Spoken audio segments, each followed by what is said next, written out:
All creativity comes from stress on nivritti. The more inward you are, the more creative you are. The more outward you are efficient, but creativity will die. When I was in Washington a few years ago on my lecture tour, I came across a big book called The American Handbook of Psychiatry, written by several authors. Towards the end of the book, there is a section by Silvano Arreti and other authors on creativity and how to foster it. I was surprised to find a statement there that our children in America are quite efficient at work, but they are lacking in creativity more and more. We must bring creativity to them. How to do so? A very interesting section. I have quoted it in that book I referred to last Sunday, Divine Grace, the words of Silvano Arreti, how to enhance creativity in children. Strangely, the first thing that Silvano Arreti says is children must learn to be alone, not always in the crowd. Creativity cannot come if you are always in the crowd. You must learn to be alone and you must enjoy it. That's why in English we say alone is a beautiful word. Loneliness is not a good word. When you cannot tolerate aloneness, therefore you become lonely. So loneliness is not creative. Aloneness is creative. So he says, let children be taught to be alone and enjoy being alone. Secondly, too much of talking, too much of external scattering of energies. A little gathering is needed. Then other steps also are suggested, of which one is something very difficult for us even to appreciate, but it is there. The capacity to believe. We have too much the capacity to disbelieve today. The will to disbelieve is very strong today. That has made us almost like cynics.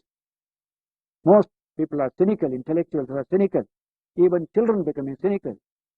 Therefore the authors say, and they use a very, very strong word, children must be able to develop the capacity for gullibility.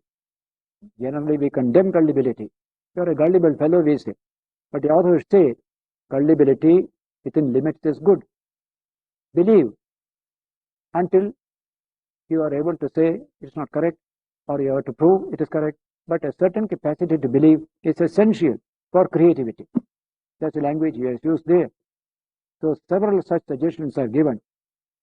Too much of capacity for unbelief has made for the intellectual inertia, inertness of mind today.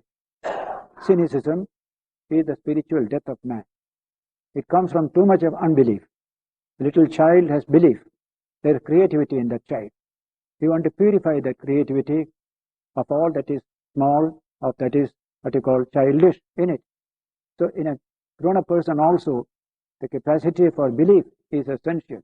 So the word is encourage gullibility in children is mentioned there, with necessary safeguards. So here is a study where all that you call methods to encourage creativity is included in that one word, nishreyasa, and what you call inwardness, nivritti, meditation. When you are in meditation, you are alone, but you are never lonely. So also you are gathering all your energies within. You are in search of some profound truth. All the greatest truths of art and religion come from meditation, from the inwardness of man. So today's civilization, rich as it is, but shaky, will become richer and more stable when it adds this value of creativity coming from inwardness and meditation.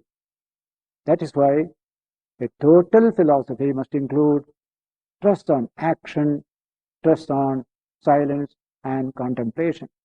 Gregariousness is not good for creativity, nor for inward stability. Today, too much gregariousness is there. That should not be there. Even Bertrand Russell, speaking of children's education, mentions this: children must be made to enjoy being alone. That's a beautiful idea. So, how to make human beings creative? By being alone, by meditation, by inwardness. And then, when you come out into the world of pravritti, you will be a richer person, more able to dig affections in other people. The Vedantic way of inwardness has a profound truth behind it.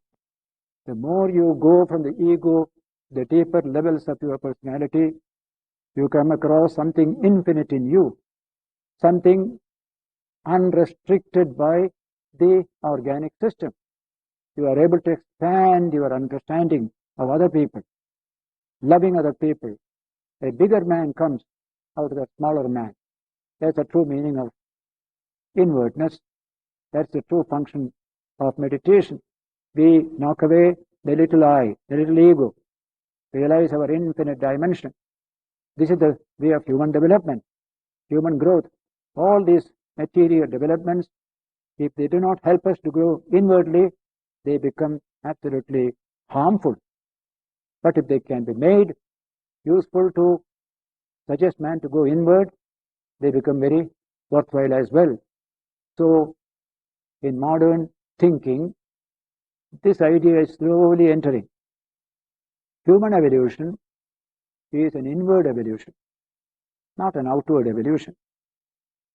In biology today, we speak of organic evolution having achieved its maximum development in the evolution of the cerebral system in man, the most versatile organ, with the help of which you can invent any instruments you like, any organs you like the wings of the aeroplane, far better than any bird's wings, invented by the brain of man.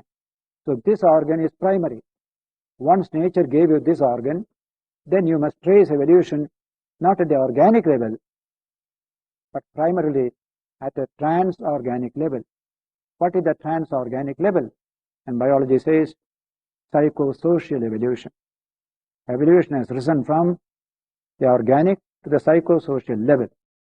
Psychosocial level means this psyche, which is centered in the ego, caught up in this organic system, breaks away from that integument of the organic system.